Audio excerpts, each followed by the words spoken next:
El siguiente panelista, ya que soy moderador también aquí, es el doctor José de Jesús Naveja. El doctor evidentemente nos va a presentar un tema que es muy interesante, que tiene que ver con la… No aparece. Bueno, mejor usted nos hace la presentación.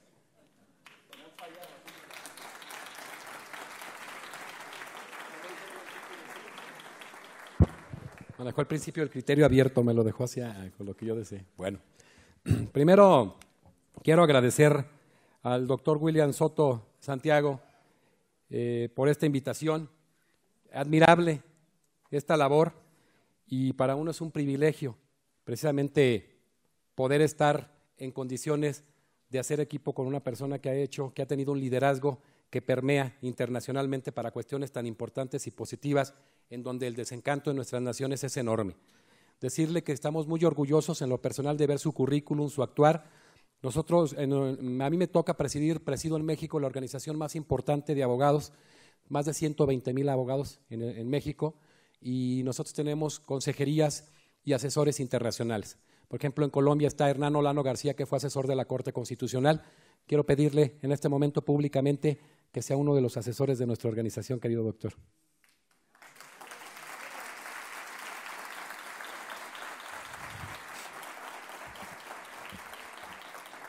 A las autoridades de tan prestigiada universidad, a mí me unen lazos muy importantes con el pueblo colombiano, evidentemente a todos los mexicanos. Tengo 2 obras publicadas en este país, una relativa a codificaciones procesales constitucionales, donde tengo el privilegio que los gestores de las codificaciones a nivel internacional hicieron equipo conmigo. Soy un convencido de que en la vida la clave no es ser el mejor, sino convencer a los mejores de que hagan equipo contigo, y he tenido esa suerte. Los tiempos son muy cortos, decía atinadamente nuestro amigo, entonces, bueno, agradezco a todas las autoridades de la universidad, a los maestros, a los alumnos, un privilegio el poder departir con ponentes de todo el continente, sobre todo tan prestigiados, igual con compañeros mexicanos, magistrado, amigos de Veracruz, Javier, quien también me hizo la invitación, Bruno, muchísimas gracias, su señora esposa, gracias a todos ustedes. Y bueno, decía quien estuvo como presentador en la mañana, extraordinario, con un conocimiento del derecho impresionante, le dije que yo le iba a decir algo diferente, le iba a decir que no se valía que hiciera 6 conferencias él al mismo tiempo, porque fue extraordinaria sus disertaciones, una persona con conocimiento de causa impresionante. Y él comentaba cuando pasó la magistrada de la Sala Constitucional de Costa Rica, que cabe decir que esa Sala Constitucional es paradigmática, es una ultrasala dentro de la jurisdicción constitucional. Es impresionante el trabajo que verdaderamente se ha hecho esa sala, y reconocer el trabajo que ha hecho Costa Rica. Quiero hacerlo público, que tiene una constitución de 1949 con una gran reforma en 1989 y la gestación de la ley de jurisdicción constitucional, donde se crea esta sala maravillosa, y ha gestado opiniones muy importantes, vertido conceptos muy importantes en los temas. Y él comentaba que a veces después veríamos lo de los casos en particular en cada uno de los países. Yo soy un convencido que es muy importante la revisión como atinadamente se ha hecho, pero creo que algo que es fundamental es ver las jurisdicciones de cada uno de nuestros países. ¿Por qué? Porque aparte de que esto implica aspectos volitivos, en el tema del derecho internacional de derechos humanos, dadas las características existentes en él, si recordamos, bueno, que tiene un principio ideológico que es la dignidad humana, que es complementaria y suplementaria, de la cual en lo personal estoy de acuerdo, porque esa complementariedad implica que deben correr paralelamente el derecho internacional de derechos humanos y el derecho doméstico de los países. Eso es importantísimo, estar en sincronía en el tema. Y aparte el aspecto de la autoejecución, que implica verdaderamente un conocimiento de causa que muchas veces en nuestras jurisdicciones no se da, y eso representa un enorme problema. Ahora, entendernos nosotros como sujetos de derecho internacional de derechos humanos es una de las cuestiones más importantes que tenemos. Ordinariamente en América Latina, siendo sinceros, tenemos constituciones código. verdaderamente con unas declaraciones de derechos fundamentales impresionantes, pero tenemos otra característica, la violación constante de esos derechos fundamentales. Por eso dice en Argentina Sagüez que son tan maravillosos esos derechos que el grueso son derechos imposibles. Y verdaderamente es triste ver en nuestros países que se habla del tema de la dignidad humana, el derecho a una vida digna, el derecho a la vivienda, y cuando las empezamos a leer decimos, vivimos en los mejores tiempos de Suiza, estamos en Suiza. La verdad es penoso porque a final de cuentas no hay una congruencia, pero eso implica esa vinculación en las democracias del gobernante y el gobernado.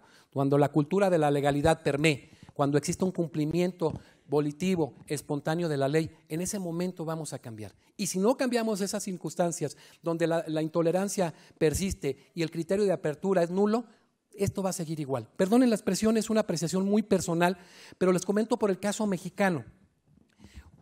En México en junio del año 2002 se denunciaron hechos constitutivos del delito de genocidio en contra de un expresidente muy famoso, muy conocido, no muy reconocido, muy conocido.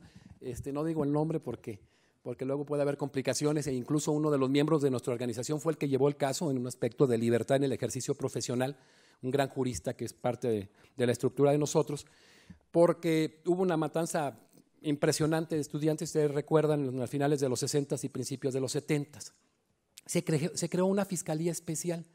Y recuerda, Max, una fiscalía especial para el seguimiento a este seguimiento de los asuntos de naturalezas sociales y políticas del pasado.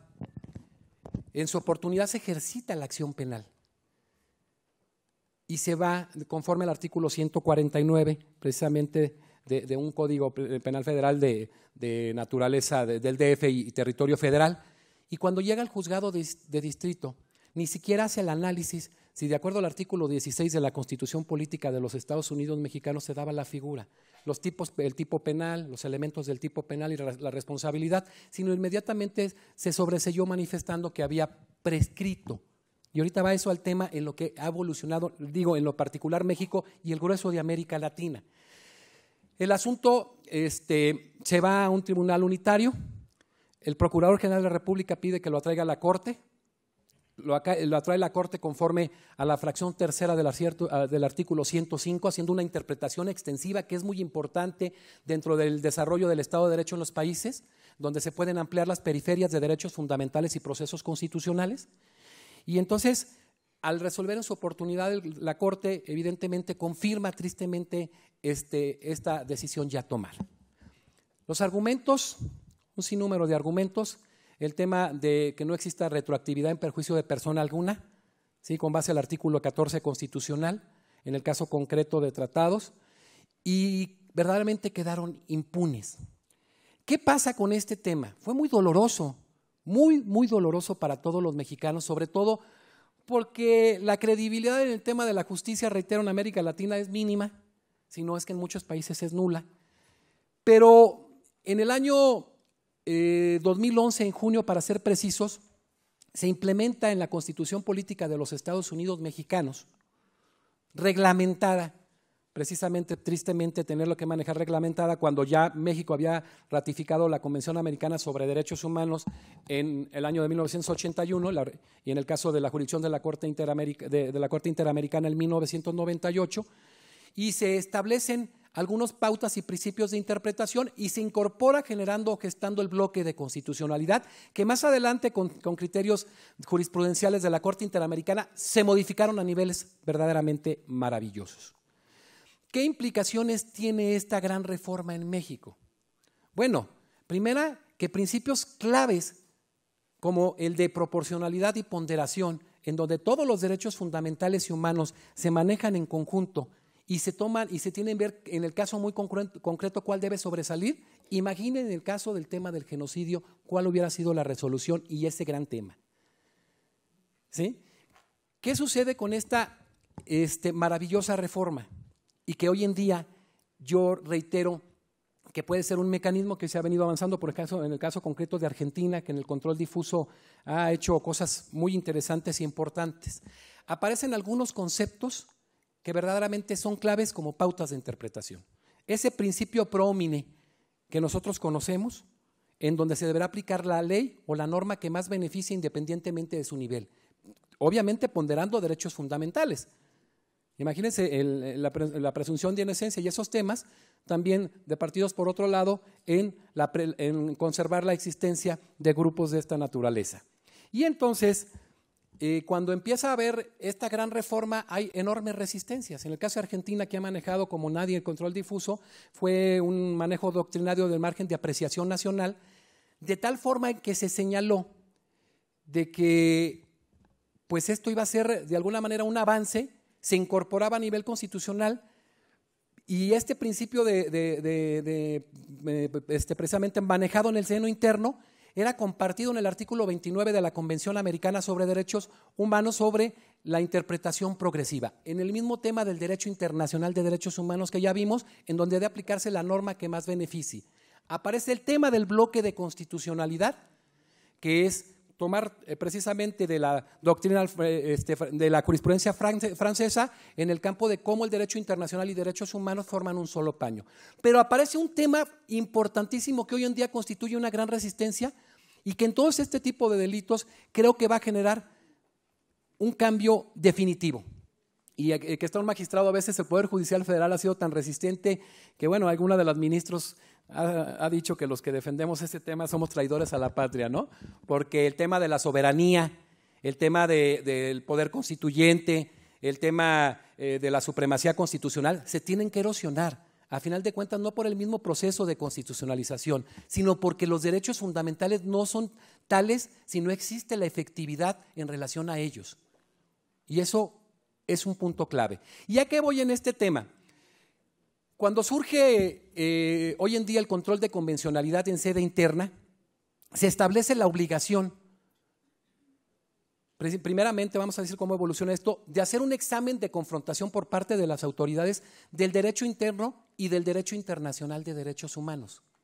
De tal manera que cualquier juez, hoy en día con la última sentencia que la platicaremos brevemente por los tiempos, en el caso Hellman contra Uruguay, tiene que desaplicar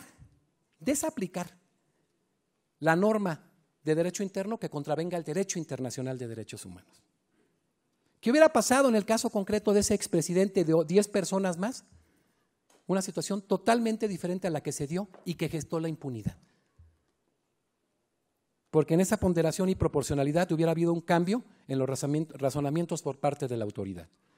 Quiero decirles a ustedes, México tiene 6 sentencias condenatorias por parte de la Corte Interamericana de Derechos Humanos y en una de ellas que ha sido muy famosa en el caso Radilla Pacheco, se sometió a un estudio por parte de la Suprema Corte de Justicia Mexicana y se gestó un expediente en 912/10 en el cual se estableció qué tan vinculantes o si eran vinculantes estos criterios precisamente por parte de la Corte Interamericana y evidentemente en el tema de todas las autoridades que existan dentro del ámbito del derecho internacional de derechos humanos. Hubo un gran avance, no suficiente hasta ese momento y a lo que exige este tema del control de convencionalidad en sede interna, que va a ser un elemento básico precisamente en el desarrollo de la efectividad de derechos fundamentales y humanos. De tal forma en que de ahí se derivaron varias tesis por parte de la Corte y tenemos el caso concreto de la 65/11, en donde se estableció que las sentencias en las cuales hubiese sido parte México eran vinculantes. Simpáticamente nada más son 6. ¿Sí? Vaya ahí el tema. Luego se gesta la 66/11, en donde dice que las sentencias que se pronuncian contra países distintos de México, parte del sistema interamericano, son un criterio orientador.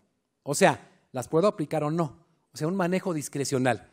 Que en las autoridades latinoamericanas, sé que hay muchas, perdónenme la expresión, porque no depende mucho, sino de las líneas que a veces se tiran, son verdaderamente peligrosas.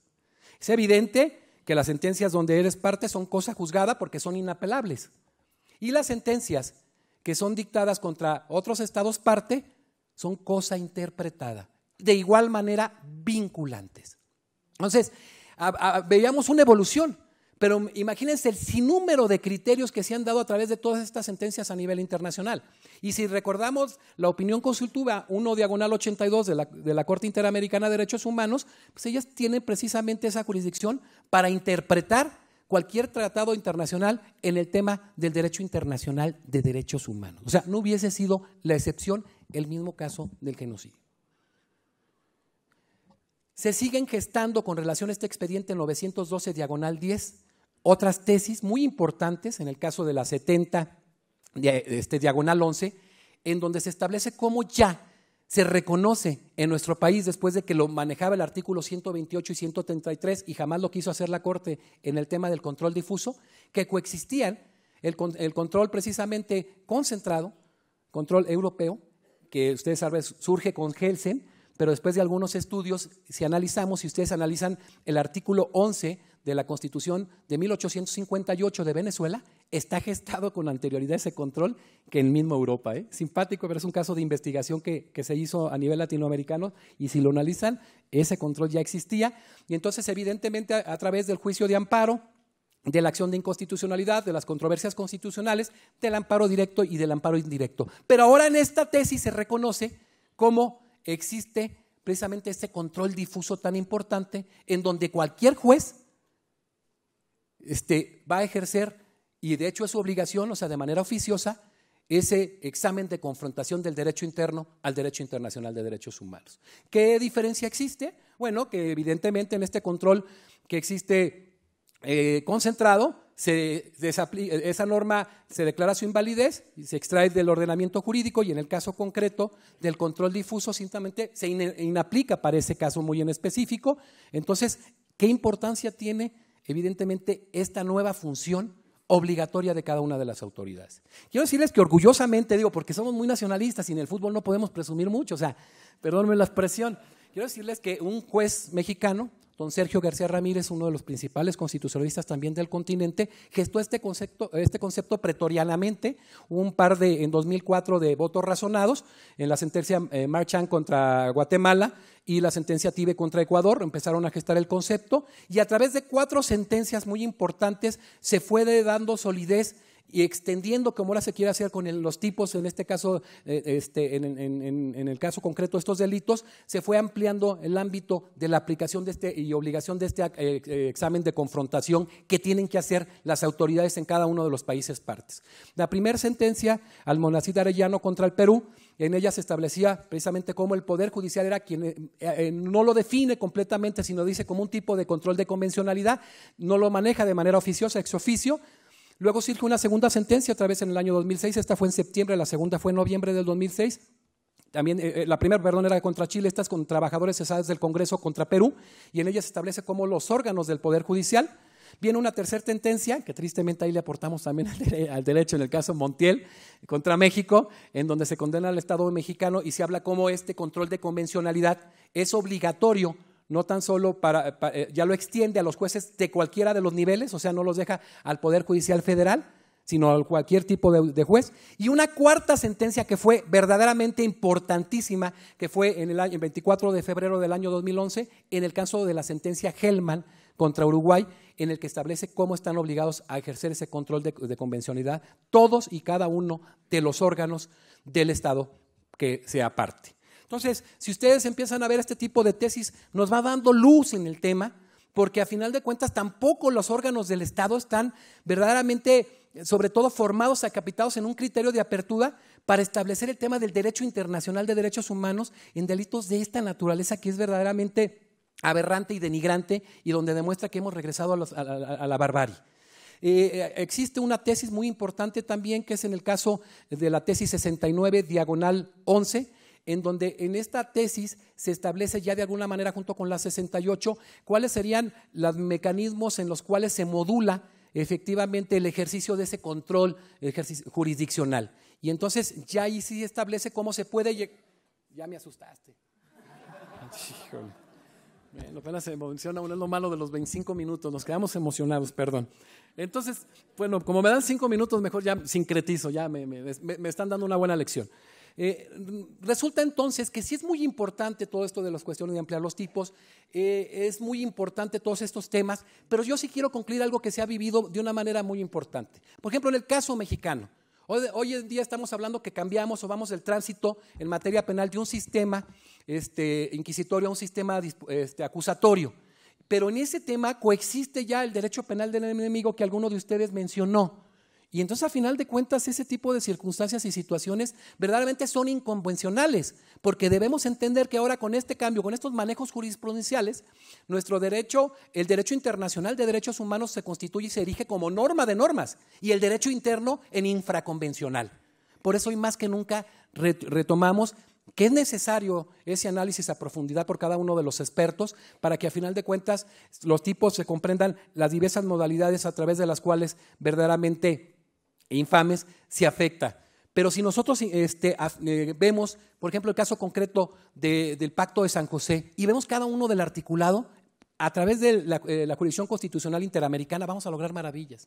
El artículo 4, precisamente el derecho a la vida, el 5, la protección de la integridad física y psicológica, el 7 de la libertad, la seguridad, el 8 precisamente el debido proceso de ley. Entonces, todo esto se puede complementar perfectamente y creo que mientras en el seno interno de cada uno de nuestros países, tanto los ciudadanos como las autoridades, no estemos inmersos en la gestación de esta conciencia, estamos perdidos. Hoy más que nunca, el principio de razonabilidad debe de transitar, pero debe de transitar y dejar de ser un principio subjetivo del jurista y erigirse precisamente en un principio objetivo del Estado de Derecho y de la ley en nuestros países. Hemos dado un primer paso, es el inicio, pero ese camino de 1000 kilómetros inicia con ese paso. Depende de nosotros, que hoy más que nunca luchemos, estemos unidos, estemos juntos para que estos tipos de delitos simplemente desaparezcan o se minimicen con manejos inicialmente preventivos y las sanciones adecuadas.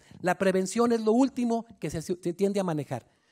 Los tejidos sociales en nuestros países están tremendos. Hablaba mi amigo precisamente de una manera muy adecuada de todo lo que se ha venido manejando en el crimen organizado, que lo vivió en su momento Colombia y hoy en día lo vivimos nosotros, y es verdaderamente una impotencia e una incapacidad tremenda. En alguna ocasión, yo en ese momento era presidente nacional de academias, me preguntaron que qué opinaba de un expresidente, que no omito su nombre, cuando decía que él también tenía miedo. Y yo decía, bueno, si él tiene miedo es el tipo más incapaz para dirigir las riendas de este país. Porque si él tiene que llevar a cabo la prevención y en su momento gestar que la paz esté persistiendo y que el Estado de Derecho exista, no debe ser presidente del país.